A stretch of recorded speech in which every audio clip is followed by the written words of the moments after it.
Now then YouTube, I'm the Toffman and welcome back to some more Heavens of Sorcery. It's part number 24 today, that's it, 24 parts, my goodness.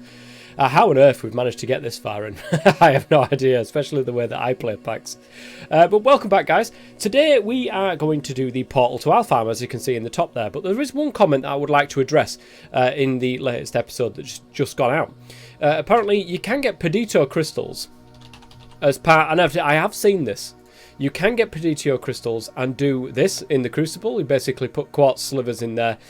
You get your Perdito of any form in there, and you can get your Perdito of these crystals back out. Perdito crystals back out. The only problem is with this one, guys, and I already know about this recipe, but the thing is, I'm missing the basic research for basic alchemy, basically. And to do that, we need a Thermonomicon. And we can't get the Thermonomicon. This is the whole point of why dark crystals are very difficult to get at the moment, because to get the Thermonomicon, we need a book in an animator from the Between Lands with a life crystal, which I still haven't managed to find. Mind you, that's the Between Lands thing, so it might be in there. And crystalline sulfur, I do believe. I think both of these go into the book somehow, and it changes the book itself into a Thermonomicon. Yeah, that's the only way, obviously, of being able to get this. Because, yeah, and then we get the basic research when we open up the Thermonomicon, and then that's when we can get the Perdito crystals. So at the moment, we have to rely on the fact of trying to find a wisp that will magically drop a Perdito crystal when literally there are so many crystals that it could drop, or try and get a dark crystal from one of the shrines around the place. But that is, again, these are entirely luck based, and it's just, people might feel that, that they're perfectly fine with that. Me, I'm not a massive fan. I'm really not a massive fan of just anything to do with luck-based things, because I've got no direct control over it, and basically my experience could be completely ruined by the fact I'm searching for hours for one particular thing, and in this case, that has been the case. Or I could go in there and then, find one within seconds, and then it's going to be absolutely fine. But it can change your entire experience, at least personally. I don't know what you guys think, but personally speaking, it changes the experience for me, and I'm not a massive fan of going around and looking for something that is completely random chance of it being in a chest. But anyways, let's carry on with what we're doing today, and that is the portal to Alfheim. I've got a couple more mana pools available, a couple of mana spreaders as well to be able to fill these guys up. I also made some more living wood as well, which is why the pure daisy is currently in my inventory. So, looking at this then, guys, we need 3 lots of glimmering, glimmering living wood. That's the one. So we need to go to the Starlight Infuser with 3 of the living woods to get what we need here. So here we are. Let's pop that in, and then hopefully it's not going to use up any of our starlight. We need to be looking at the possibility of getting that particular item that will hold all these starlight, the liquid starlight for us, and it'll take it from there instead. Because, I mean, this is working, don't get me wrong. But, yeah, it's not as good as what some setups are, that's for sure. So only 3 glimmering living wood. Look at him. Look at him over there. Eyeing me up, he is. We need a Elven Gateway, which is a Faircrafter recipe. Nice. 3 Terrasteel nuggets and 2 living wood. Nice and easy, that one. Next on the list, a couple of mana pylons. That was really quick, actually.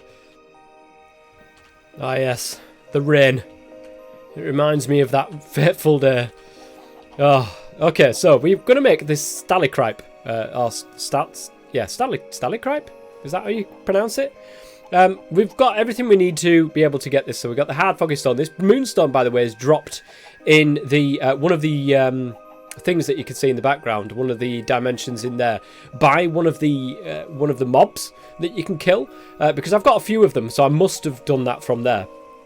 And then it's just a case of getting some Ventium and all that sort of stuff. So we'll go ahead and add this to the pyre, because it's a pyre ritual. Moonstone, hard foggy stone, and then there we go. That is how we make the Stallicripe. Now that's literally, I think it's the last thing. So we're looking for pylons. Nature's pylons. These are mana pylons. No? Yeah, Natura pylons, these things. Let's add them over to this side. Lovely, thank you very much. Oh, we've actually managed to unlock a couple of things in the Heaven's Journey there, which is great. So we've got this, and where's my... There it is. We've got the stalactite. We've got the terrestrial nuggets. Oh, we need 2 of those, don't we? Yes, because we need 1 per thing. So I'm going to have to go and craft myself another one of the earth runes right there to be able to get myself another one of these stalactites. We've got everything else. It's just one of these runes of earth. And here we go then. So we've got enough for 2 recipes of this. 1 in there. You need 3 terrestrial nuggets and 1 mana pylon. And don't forget, whip out my old stone knife here. Does this use the local aura as well? This Fae Crafter? Oh, we really need to plant another tree. I don't want to know what happens when it gets bad. I really don't. But we've got our first Natura pylon, which is fantastic. Let's go ahead and make our second one. Nice and easy. Fantastic. Oh, we've actually got 5 Terra Steel ingots, which is great, honestly, because that is a pain in the backside to craft. So, well, it's not necessarily a pain in the backside. It's just so much mana. It's probably best that we got given that sort of stuff, so that's going to be great. Right, okay, let's pop home then. Because I believe... Did we unlock another quest because of that? We did. Guardians of the Ground. I'm not going to do that just yet, though, because if we take everything, we should have enough to be able to build this thing. So, over here, you can see it's already up, ready and running. But this is going to be massive for the Britannia bit, because the main thing, what's holding us back at the moment, it's very claustrophobic with these with this setup that we've currently got here. But this will allow us to be able to get the pixie dust, which will allow us to sort of mess around with the sparks that's there. So you can see these spark augments. You can actually stick these on sparks to make them behave in certain ways, but it requires this pixie dust, and that is basically on every single one of them. So we need that pixie dust before we can start messing around with these sparks and having a decent sort of incoming worth of mana, shall we say. So this needs making. So okay, let's put that there. That's the Elven core right there. Fantastic. Now, is this actually living wood? I can never remember. Yes, it is. Okay, fantastic. You can see 3 of 12 there. I think it's all living wood, really, apart from these bits on the sides. Are we going to have enough living wood? That is a good point. Yeah, we should have enough living wood. Have I got enough? Oh, I thought I had more dirt on me than what I currently have. Because, yeah, I need to get on the top there. But I'm going to use the dirt to be able to get on there. Oh, it's alright, we can use one of these anyway. So pop that there. Pop that there. And, yeah, let's get that. So, I am going to change... I think I'm going to change the way that this is. I don't think I'm going to move this at all. It's made. This is it, guys. But we need a couple of mana pools.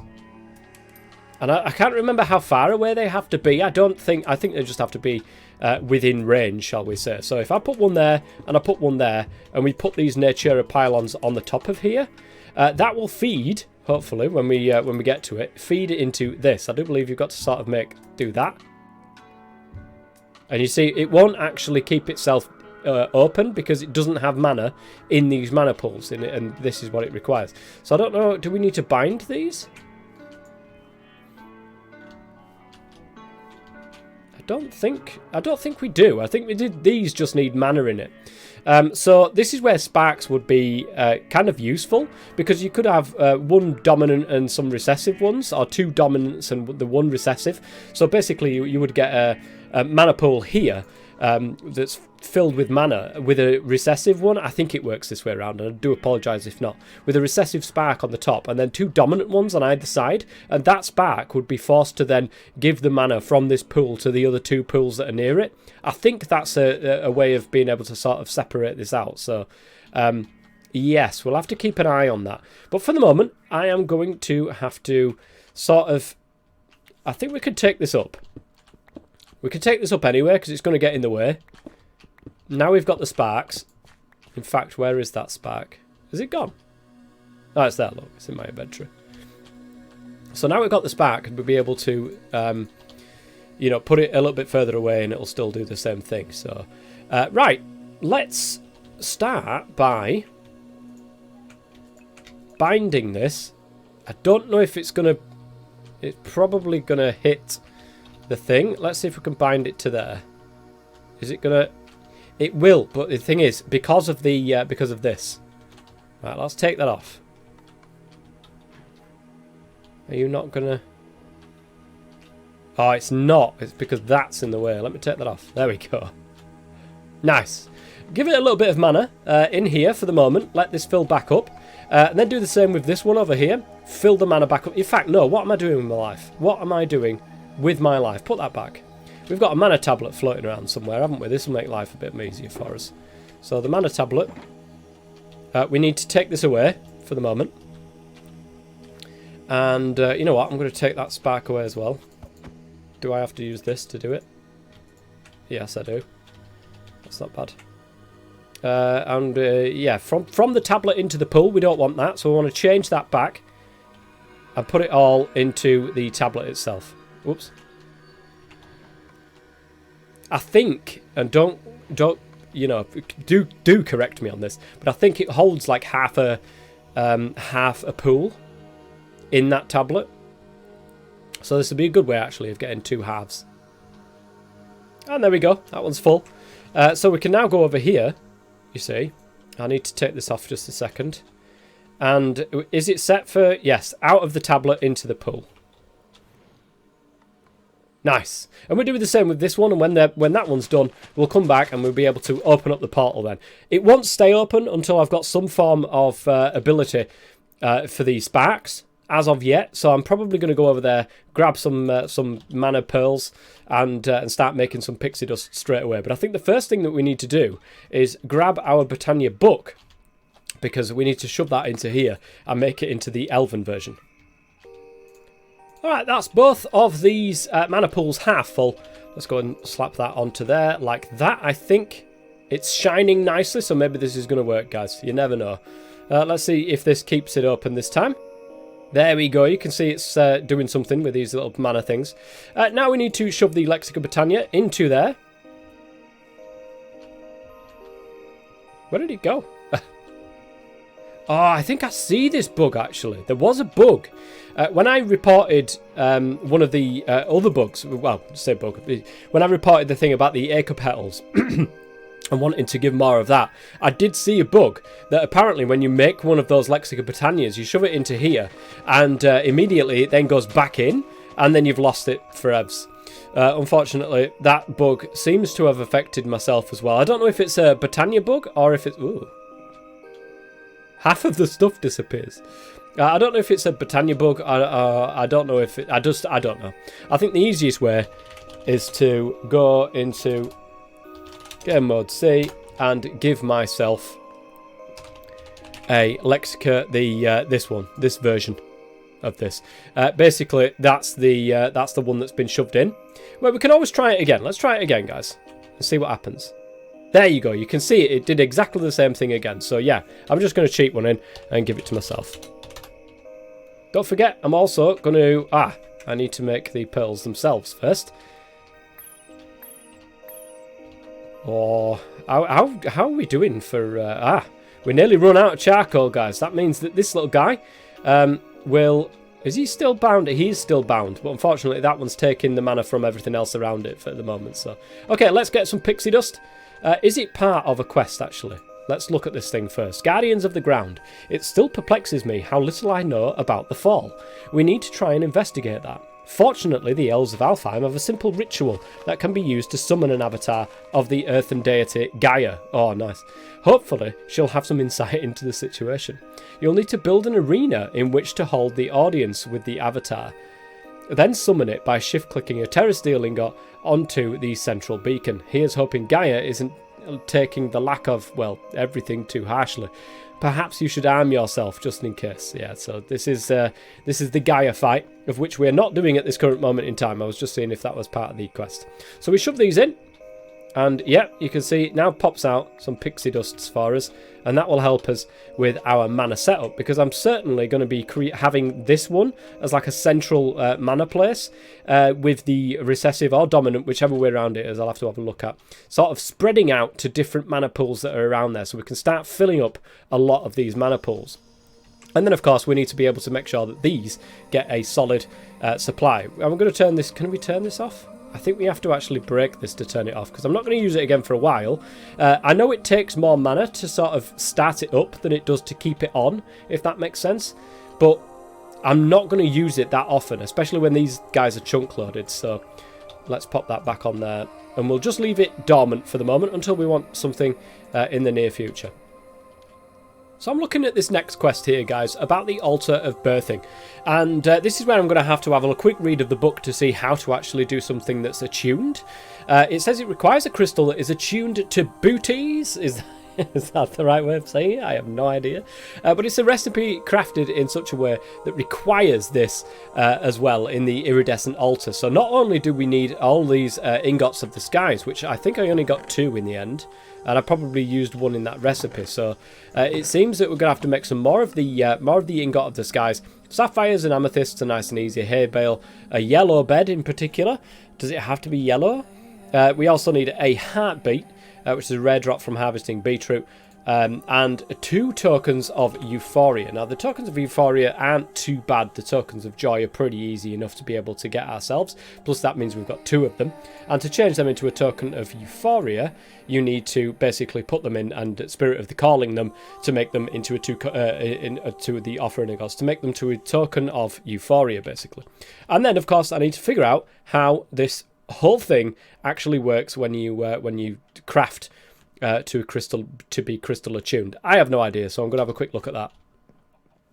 Okay, so what I'm gaining from this, guys, it says it requires a crystal that is attuned to booties as well. So if we go over to the Starlight crafting area here, you can see that's probably where we need the crystal that's been attuned to.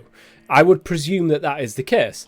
So we need to attune the crystal in the attunement altar just over the way there first before we can do that. Now, the problem that we've got now is we don't have the booties constellation, guys. We need to go out and find a good old booty. Whilst we're finding this, though, we may as well slap a few acre plants and get more of these acre petals. We've got another constellation paper there. A horologium. Okay, let's see if there's one in here. Booties. There we go. We've found the booty. Come on. And then, of course, because we can, never /clear or go or do anything else, and we'll pop to sleep in the hammock. Oh my goodness, I can't believe I did that. I'm still salty about it now. So okay, here we are. We've got the 3 new constellations in here. We've got Horologium, we've got Booties, and we've got Thingamabobbins. So can we get Booties? Right, it's like a crystal with wings, or with a couple of different wings there. So I've just got to give it a little bit of time for it to actually go night, and then we can properly try and find something here. I think there was something, yeah, there's some down, I don't know. We'll soon find out.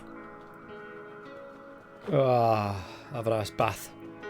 Whilst I'm waiting for daytime to come back around properly again. Oops, my soap broke. I'm getting the same 3 come up every single time, and I still can't find the ones that I'm after. So you can see this one here is looking a little bit like that, for instance. They're the only big sort of stars that are around, but I'm also having another couple of them. Not that one, not that one. This one here, you can sort of see it. It goes like that. And then there's another one down there. None of them seem to match what I've got in my hand. Not at all. So I've been sleeping. I've been, getting up and sleeping and getting up and sleeping. And I'm still getting the same stuff that keeps coming round. I'll give it another go and see if anything changes.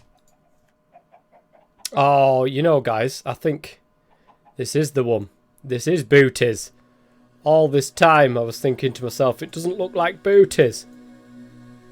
But it's Booties, guys. Oh, I've literally been asleep up and sleeping up God knows how many times, and I finally managed to find booty, so that's good.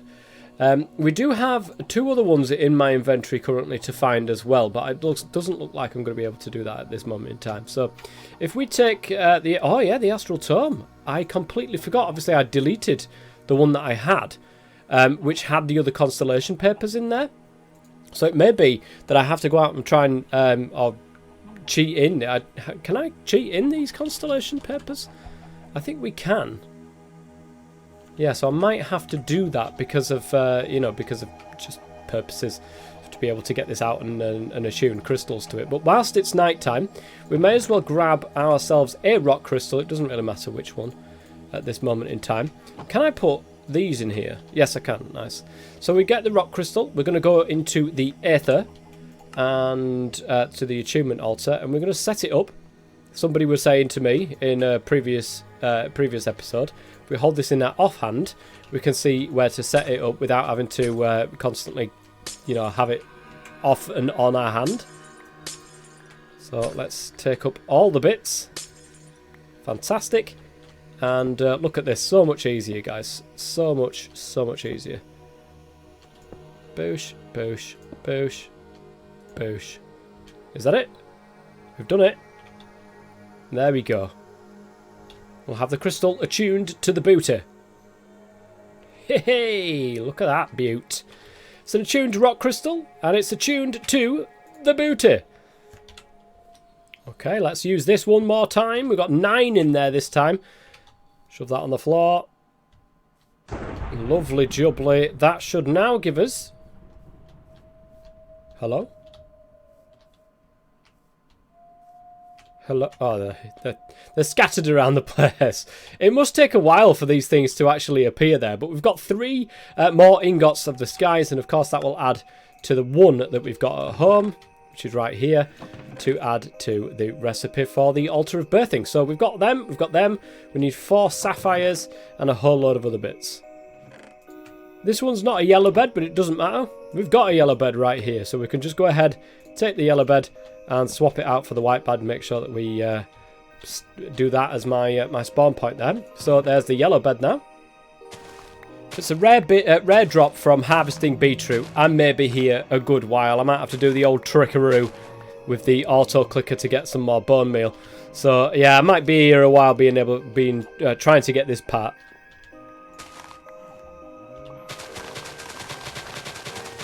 Oh, well, the old auto clicker actually. If I just stand here, right clicking this, look how long it takes. There we go. Auto click it. Oh yeah. Anyway, the rare drop has happened 4 times during that entire time, so I'm quite happy that I found that little exploit there. Again, if you were doing this without auto clicker, it would take a lot longer. By the looks of it, every 100 that you harvest, you get 4 out of that one. So about 1 in 20 chance of being able to get it.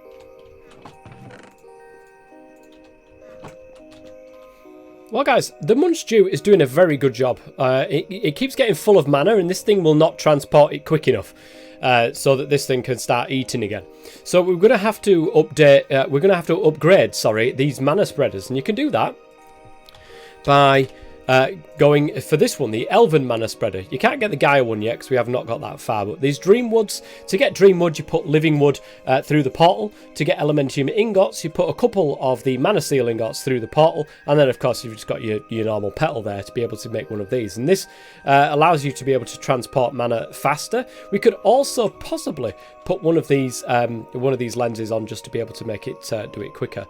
But it's working well, guys. It's good passive mana generation. We might want, a few of these Munch Dews kicking around with a few trees just to be able to make this possible. But dynamic trees certainly helps with early game mana. That is definitely true. When I say early game, you still have to be able to make these tokens, which is what I'm doing right now, in fact. Horizonite, turquoise, gold leaf, one of those, bottled sunlight, and illumination powder. I think I only needed the one. I don't know why I've got 2 here. And we grow this. And that will give us the token of joy. We would then put the Spirit of Calling in there on the other side and we get one of these, which is really, really easy actually. So once I've got this, I'll meet you over there. Oh, that was easy. And the last step on all of this is this. So we put the tokens of joy both in there. Spirit of Calling on the ground. There we go. It's done it for us. I think it takes a couple of seconds for these items to show up at least on the floor. That seems to be the case. So, there they are. Lovely. We've got 2 tokens of Euphoria, and that's exactly what we needed to be able to complete this off. So, guys, I'm going to get everything together, and I'll meet you at the altar. Yeah, that's what she said. Right, let's see if this is the case. Ah, it is the case. Okay, that makes things a lot easier. Now I know how to be able to do that. We need to wait for night time, though, of course, as usual. And then we can make this, then we can actually craft this. Is that going to be the end of that quest there? Oh no, I need a Spirit of Birthing as well. And to be able to get a Spirit of Birthing, it did tell me something. I can't remember what it said there. So, while the old ritual table can be used to summon many creatures, there are some more exotic beasts, such as frogs, we need, that are out of reach. For those, you'll need an altar of birthing structure. Every creature created with this altar will require a Spirit of Birthing, obtained by breeding animals with a slight excess of aura. That bit confuses me. I'll have to have a look into the actual mods book, because that bit confuses me. We'll certainly have to make this, but we need more aura in the area, apparently, I think. And then it will give us one? Spirit of Birthing. Yeah, there's no actual recipe for it, so... Ooh, guys, I think it's nearly time.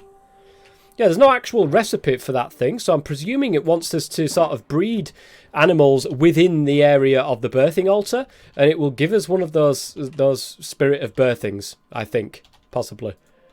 But, first and foremost, we need to make this crystal.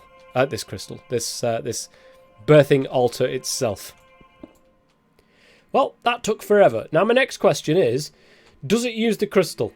It doesn't. Fantastic. That means we can shove that in a chest and forget about it, and we can use that again in the future. So we've got our altar of birthing now, which we've got to set up in this sort of formation to be able to make this work. And you know what I'm going to do, guys, actually? I'm going to go to the nature altar, and this is somewhere... I don't know if we can do it over here, actually. This is a good point. I mean, it would be nice to be able to do it over here, but I don't think we can. The main reason is, how on earth would we get pigs or things that we can breed together over here? I don't think that's possible at this moment in time. Oh, what this thing is awesome. I absolutely love this advanced Simulsax transstructor. It really does help. So I am going to make the birthing altar over here. I think that's probably the best way of doing it. How we get it to a net plus of aura, I have no idea. And maybe that I have to have a look at the book to be able to do this, but it'll be okay. So we want to visualize this. We probably want it in the floor, I would presume, close to this. So I am going to shove it right there. And I think I'm just going to go ahead and add another couple of blocks to this so that it's not sort of very precarious on the edge. There we go. So, we just have to make this thing. It requires... I don't know what it exactly requires here. It looks like it needs a lot of hay bales around the outside.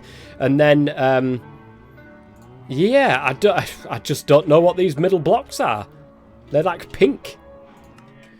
Are they ancient planks? I've been having a look. Whoa.